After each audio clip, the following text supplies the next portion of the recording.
সুপ্রিয় দর্শক শ্রোতা, আজ আমি আপনাদের সাথে বিশ্বের সবচেয়ে নিরাপদ শহর কোনটি সে বিষয়ে কথা বলবো। আমি আপনাদের সাথে এমন একটি শহর নিয়ে কথা বলবো যে শহরটি পরপর 9 বছর ধরে নিরাপদ শহরের তালিকায় সর্বশীর্ষে অবস্থান করছে। হ্যাঁ, সেই শহরটি আর কোনো শহর নয়, সেই শহরটির নাম আবুধাবি। আবুধাবি সিটি 2017 সাল থেকে 2025 পর্যন্ত পরপর 9 বছর ধরে সেফেস্ট সিটি বা সবচেয়ে নিরাপদ শহর হিসাবে খ্যাতি লাভ করেছে। যা হোক, বিস্তারিত যাবার আগে আপনাদের সকলকে আমি আমার সেফটি ফার্স্ট চ্যানেলে স্বাগত জানাচ্ছি এবং শুভেচ্ছা জানাচ্ছি। আমি ইঞ্জিনিয়ার রফিকুল ইসলাম। নামবিও বলে একটা সংস্থা আছে, তারা কিন্তু এই নিরাপদ শহর ঘোষণা করে প্রতি বছর। 2025 সালে এই নামবিও নামক সংস্থাটি 382টি শহরের মধ্যে জরিপ পরিচালনা করে তারা নিরাপদ শহরগুলোর নাম ঘোষণা করেছে। 382টি শহরের মধ্যে 1 নম্বরে রয়েছে আবুধাবি সিটি। তো এইবার মিলে আবুধাবি সিটি পরপর 9 বছর ধরে তার 1 নম্বর পজিশন ধরে রেখেছে সবচেয়ে নিরাপদ শহর হিসেবে। 2017 সাল থেকে আজ পর্যন্ত প্রতি বছর আবুধাবি শহরটি তার শীর্ষ অবস্থান ধরে রেখেছে। 2025-এ এই সেফেস্ট সিটির 1 নম্বরে আবুধাবি, 2 নম্বরে দুবাই, 3 নম্বরে শারজাহ, 4 নম্বরে রাসেল খাইমা, 7 নম্বরে আজমান। আপনারা বুঝতে পারছেন এই শহরগুলোর সাথে একটা মিল আছে। এই শহরগুলো কিন্তু একটি দেশের অন্তর্ভুক্ত, সেটা হলো সংযুক্ত আরব আমিরাত, ইংলিশে বলা হয় ইউনাইটেড আরব এমিরেটস। ইউনাইটেড আরব আমিরাটসে প্রায় 200টি দেশের মানুষ বসবাস করে এবং এই 200টি মানুষের মধ্যে সব ধর্মের, সব বর্ণের, সব জাত এথনিসিটির মানুষ কিন্তু রয়েছে। তার সাথে রয়েছে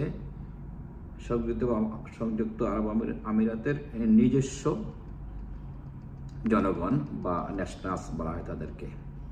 ইউনাইটেড আরব আমিরাতের যত অধিবাসী আছেন তার মধ্যে প্রায় 82% হলো এক্সপ্যাট, মানে বাহিরের থেকে আসা মানুষ, আর শুধুমাত্র 18% মানুষ হলো এইখানকার ইউনাইটেড আরব আমিরাটস বা সংযুক্ত আমিরাতের নিজস্ব বাসিন্দা, যাদেরকে ন্যাশনাল বলা হয়। তো এই দেশটার এই 5টা শহরই কিন্তু নিরাপদ শহরের মধ্যে রয়েছে। এবং সবথেকে মজার বিষয়, এই দেশে এই এত দেশ, এত ন্যাশনালিটি, এত ধর্ম, এত বর্ণ, এত জাতের মানুষ একসাথে শান্তিতেও বসবাস করছে। এটা শুধু নিরাপদ না, শান্তিপূর্ণ দেশও বটে আর কি। যেখানে শান্তি থাকে সেখানে কিন্তু নিরাপদ থাকে, সেফ থাকে। অশান্তি যেখানে থাকবে সেখানে কিন্তু সেফটিও থাকবে না, সেটা নিরাপদও থাকবে না। তারপরে একটা ব্যাপার আছে যে কোয়ালিটি অফ লাইফ, আপনার জীবনের মান, সেটাও একটা ব্যাপার আপনার নিরাপদ শহর হওয়ার পিছনে। এই দেশে সংযুক্ত আরব আমিরাতে একটা মিনিস্ট্রি নাম আছে টলারেন্স এবং কোএক্সিস্টেন্স অ্যান্ড টলারেন্স মিনিস্ট্রি।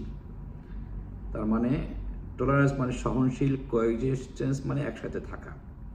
এর উপরে একটা মিনিস্ট্রি আছে যেটা সব দেশের মানুষ, এই 200টা উপরের মতো দেশের মানুষ এখানে বসবাস করে, তারা যাতে করে মিলেমিশে থাকতে পারে, সহনশীল অবস্থায় থাকতে পারে। এই জন্য একটা মিনিস্ট্রি আছে যার নাম হলো, আবারও বলি, কোএক্সিস্টেন্স এবং টলারেন্স মিনিস্ট্রি।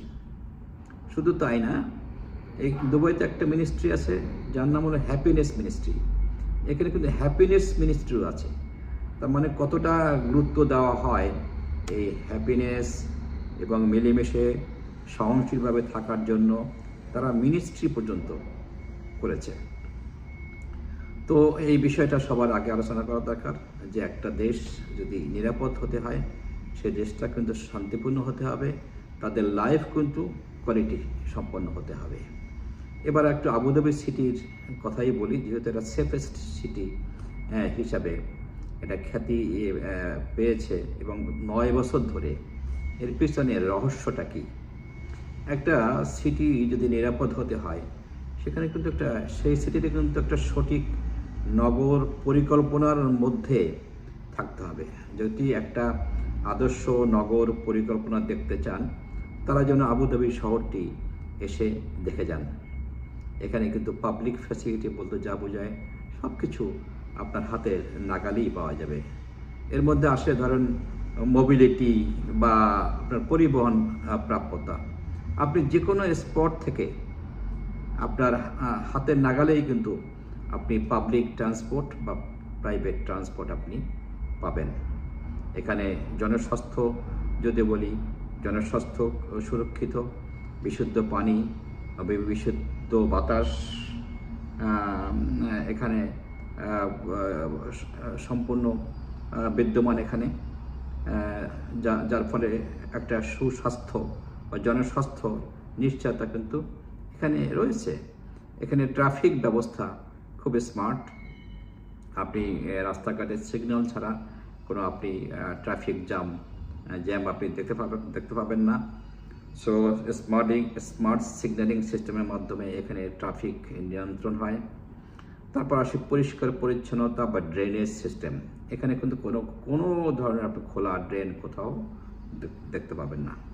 আর পরিষ্কার পরিচ্ছন্নতা, যেহেতু ইংলিশে বলি ওয়েস্ট ম্যানেজমেন্ট বা গার্বেজ, তারা কীভাবে ম্যানেজ করে।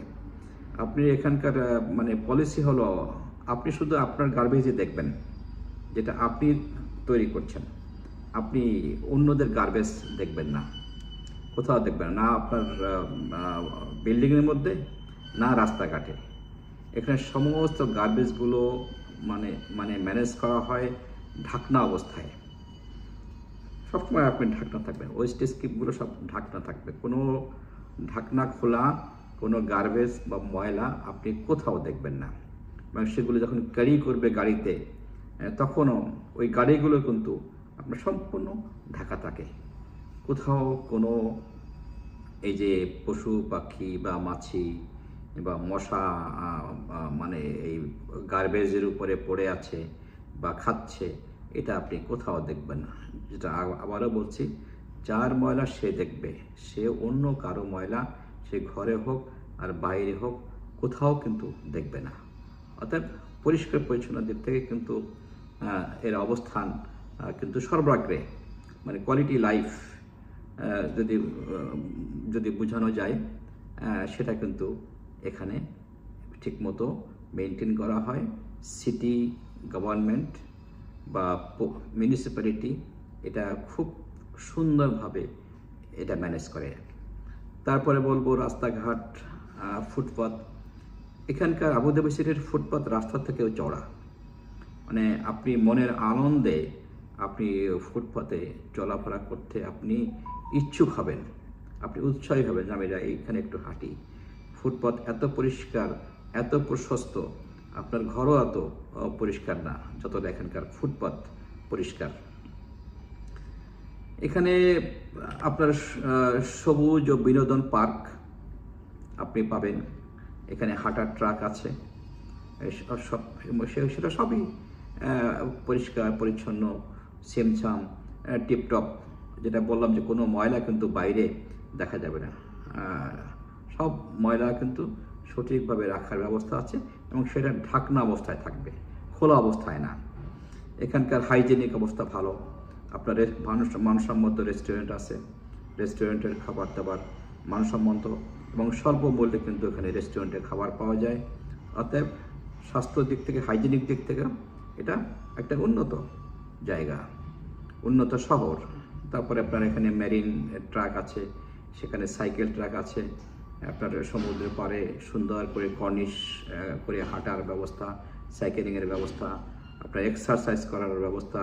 কিছুক্ষণ পরপর আপনি এক্সারসাইজের আপনি এইগুলো পাবেন, টুলসগুলো পাবেন, এক্সারসাইজ আইটেমগুলো পাবেন।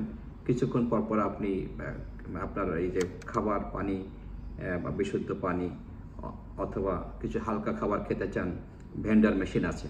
আপনি 1 দিরহাম 2 দিরহাম দিয়ে আপনি সেখান থেকে আপনার ড্রিঙ্কিং ওয়াটার অথবা যে কোনো বিস্কিট বা চকলেট যা খেতে চান আপনি খেতে পারবেন। আর সবথেকে একটা মজার বিষয়, আবুধাবি শহরে একটা হাউস আছে যেটার নাম হলো Abrahamic house. Abrahamic family house. এই আব্রাহামিক ফ্যামিলি হাউসে, যেটা আবুধাবির সাদিয়াত আইল্যান্ড নামক জায়গাতে আব্রাহামিক ফ্যামিলি হাউস অবস্থিত। এই আব্রাহামিক ফ্যামিলি হাউসে কি আছে? সেখানে কিন্তু আপনার চার্চ, তারপরে মসজিদ এবং সিনাগগ একটা জায়গাতেই বিদ্যমান। সিনাগগ হলো কাদের উপাসনালয়? সেটা হলো ইহুদিদের উপাসনালয়। চার্চ হলো কাদের উপাসনালয়? খ্রিস্টানদের উপাসনালয়। আর মসজিদ হলো, সকলেই জানি, এটা মুসলিমদের উপাসনালয়। এখানে নাম দেওয়া হয়েছে, চার্চের নাম দেওয়া হয়েছে সেন্ট ফ্রান্সিস চার্চ, মসজিদের নাম দেওয়া হয়েছে ইমাম আল তাইয়ব মসজিদ, আর সিনাগগের, যেটা ইহুদিদের উপাসনালয়, তার নাম দেওয়া হয়েছে মোসেস বেন মামুন সিনাগগ। তার মানে এরা কিন্তু এই 3টা ধর্ম, খ্রিস্টান, ইহুদি এবং ইসলাম, এটা খ্রিস্টান বলতে ইহুদিদের জুদাইজম বলা হয়, আর খ্রিস্টান হলো খ্রিস্টানিটি, আর ইসলাম। এই 3টা ধর্ম কিন্তু, 3টা ধর্মকে কিন্তু আব্রাহামিক রিলিজন বলা হয়। আব্রাহামিক যদি ফাদার হয়, তার 3টা সন্তান হলো এই 3টা ধর্ম, এই 3টা রিলিজিয়ান। এরা কিন্তু একেশ্বরবাদে বিশ্বাস করে। আব্রাহামিক ধারা থেকে কিন্তু এই 3টা ধর্মের উৎপত্তি হয়েছে। এই জন্য এই 3টা ধর্মের অনুসারীদের জন্য এক জায়গাতে তাদের উপাসনালয়ের ব্যবস্থা করে দেওয়া হয়েছে, যেটা হয়েছে আব্রাহামিক ফ্যামিলি হাউস। এটা কিন্তু খুব ইউনিক এবং রেয়ার, আপনি বিশ্বের কোথাও কিন্তু এরকম দেখবেন না। তারপরে কিন্তু হিন্দুদের জন্য টেম্পল আছে, তা তো আছেই। এর বাইরেও বিভিন্ন জায়গাতে যেখানে যাদের উপাসনালয় দরকার, চার্চ দরকার আছে, এমনকি শিখদের গুরুদ্বারাও আছে, টেম্পলও আছে বিভিন্ন জায়গাতে। আর এটা হলো 3টা আব্রাহামিক ফ্যামিলি হাউসের মধ্যে আব্রাহামিক রিলিজনের 3টা উপাসনালয় এক জায়গাতে রাখা আছে, সেটা হচ্ছে সাদিয়াত আইল্যান্ডে। তাহলে বুঝুন তারা কিভাবে কোএক্সিস্টেন্স থাকে, মানে একসাথে তারা রাখার জন্য, থাকার জন্য, শান্তিতে সম্প্রীতির বন্ধনে আবদ্ধ করার জন্য এই ব্যবস্থা করা হয়েছে। তা আশা করি আপনারা আমার বক্তব্যটি পরিষ্কার হয়েছে এবং আশা করি এই বিষয়গুলো আমরা বাংলাদেশে কিভাবে ইমপ্লিমেন্ট করতে পারি, বাস্তবায়ন করতে পারি, সেদিকে নজর দিতে হবে। আমরাও যেন শান্তিতে এভাবে থাকতে পারি। আমাদের শহর যেগুলো আছে, সেই শহরগুলো যেন এই যে নিয়মগুলো, যে ব্যবস্থাগুলো আমি বর্ণনা করলাম, আমাদের শহরগুলো, যে বিশেষ করে রাজধানী শহর যদি এগুলো ব্যবস্থা করে, তাহলে ভবিষ্যতে আমরাও কিন্তু সেই নিরাপদ শহরের দিকে যেতে পারবো। উল্লেখ্য, ওই 382টি শহরের মধ্যে কোথাও ঢাকার নামটি নাই। তো আমরা আশা করছি আমরা সবাই মিলে, ছাত্র জনতা, যুবক যারা আছেন, সবাই কিন্তু এই বিষয়টি মাথায় রাখবেন। এবং আমরা এই বিষয়গুলো আমরা রাজনীতির মধ্যে আনবো। এটাই হোক রাজনীতি, একসাথে মিলেমিশে থাকা, সুন্দরভাবে থাকা, পরিষ্কার পরিচ্ছন্ন থাকা, বিশুদ্ধ অবস্থা, পানি, বিশুদ্ধ বায়ু যাতে আমরা নিশ্চিত করতে পারি, সেই কাজগুলো আমাদের করতে হবে। এই রাজনীতিগুলো আমাদের করতে হবে এবং এগুলো আমাদের এজেন্ডার মধ্যে আনতে হবে এবং এগুলো আমাদের টার্গেট করে করতে হবে কত সালের মধ্যে এই কাজগুলো করব। এই কাজগুলো আমাদের বেশি জরুরি। এই কাজগুলো করতে পারলে আমরা কিন্তু আমাদের স্বাস্থ্য ব্যবস্থা আমরা আরও ভালো করতে পারবো। বিদেশে থেকে আমাদের দেশে ইনভেস্টমেন্ট হবে, অর্থনীতির উন্নতি হবে। তো এই বিষয়টি যদি আমরা একটু মাথায় রাখি, তাহলে কিন্তু আমরা ভবিষ্যতে আমাদের দেশে কিন্তু আরও উন্নতি করতে পারবে, আরও সমৃদ্ধিতে আমরা পৌঁছতে পারবো, এই আশাবাদ ব্যক্ত করছি। আপনারা সকলে ভালো থাকবেন। যারা আমার চ্যানেলটা সাবস্ক্রাইব করেন নাই, সাবস্ক্রাইব করুন। আপনারা মূল্যবান কমেন্ট দিয়ে আমাদের পাশে থাকুন। আজকে এখানে শেষ করছি, দেখা হবে পরবর্তী এপিসোডে। ততক্ষণে আপনারা সবাই ভালো থাকুন। ধন্যবাদ।